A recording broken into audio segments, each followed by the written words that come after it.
business movie, The Matrix. Hi, I'm Brian Pombo. Welcome back to Brian J. Pombo Live, where we discuss a lot of business ideas. We talk about principles, tactics, and strategies to help you with your business. I saw this movie years ago in the theater, and today's talk is going to be about this movie, but also about what leads me to talk about this movie. So this is an old DVD. This is one of the original DVDs that I owned. I got a DVD player, I believe in around 2000, 2001 probably, that I received my first DVD player, and this was one of the first DVDs I got, and I was so excited about it.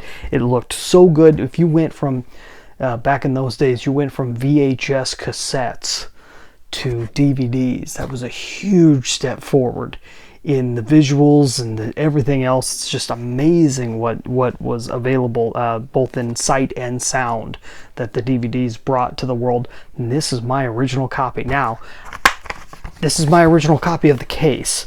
The DVD disappeared years ago. I don't know where it went. I held on to the case forever because I was hoping that the DVD would show up again. Nowadays, you can watch it through different streaming services. I think HBO is showing it right now because they're also showing the newest Matrix movie. Matrix, I believe it's Matrix Revolutions, which I haven't seen yet, but I'm going to be rewatching all of these. Now, how does this apply to business? I'm going to tell you that in a second, but first I'm going to tell you how I came about this. It's stupid for me to hold on to this. This thing needs to go in the trash. All it is a cover. It has no value whatsoever.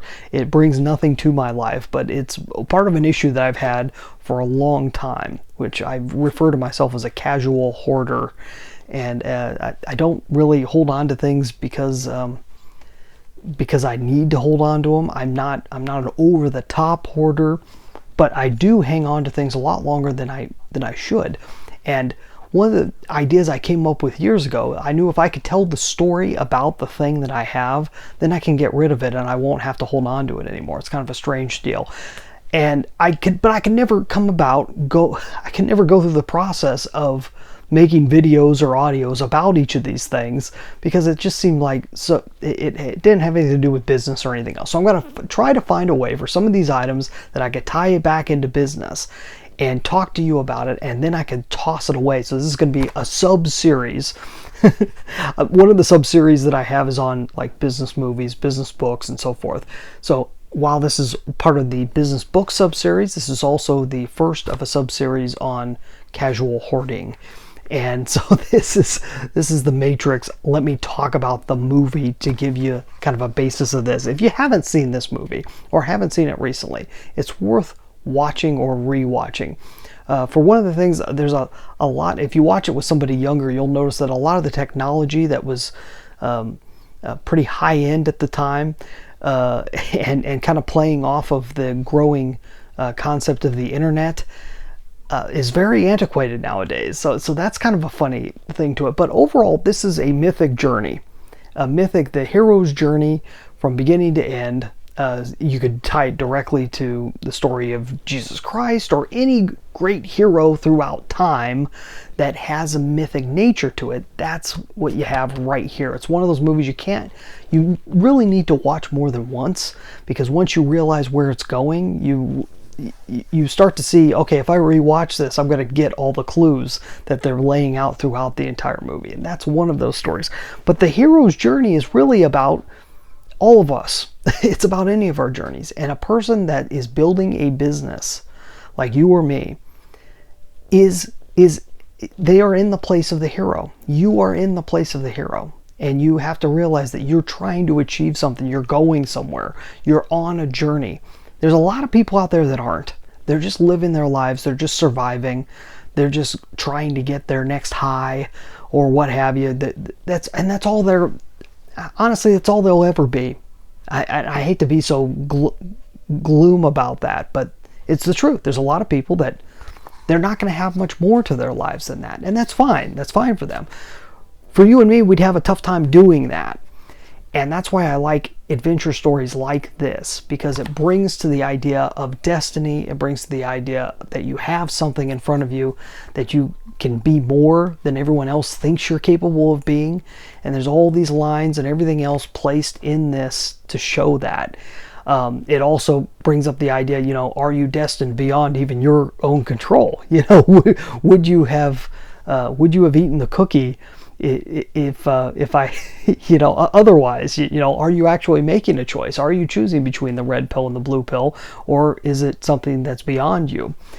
So a lot of, so much philosophy, everything else. It's a corny movie. The acting is not out of this world fabulous. The lines are not the most amazing thing ever, but all together it flows. It's a great movie, and one that I like to go back to over and over and over again, because so much of it can be tied back into our personal lives, into any type of mythic storytelling, if that's anything that you're studying in terms of trying to communicate better with business, which is definitely worthwhile.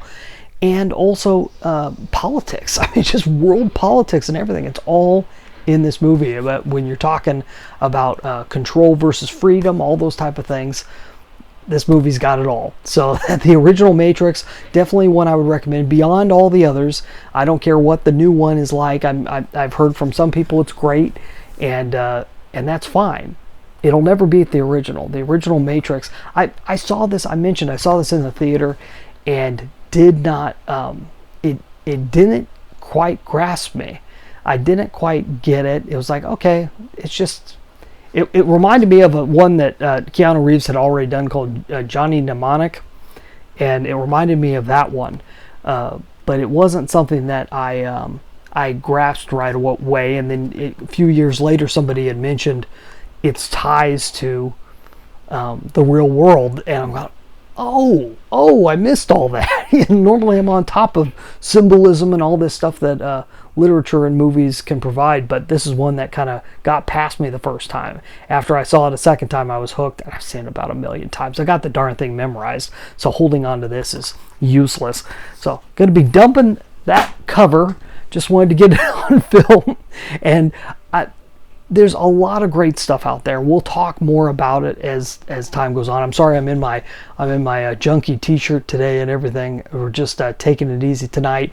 This is it's going to be New Year's Eve tomorrow, which will be the final day for the leg lamp, and then we're opening up 2022. And regardless of when you're watching this, I hope you have a great day. Go check out my book, 9 Ways to Amazon Proof Your Business. Get a free copy at amazonproofbook.com, and we'll be back tomorrow. You have a good one. Get out there and let the magic happen.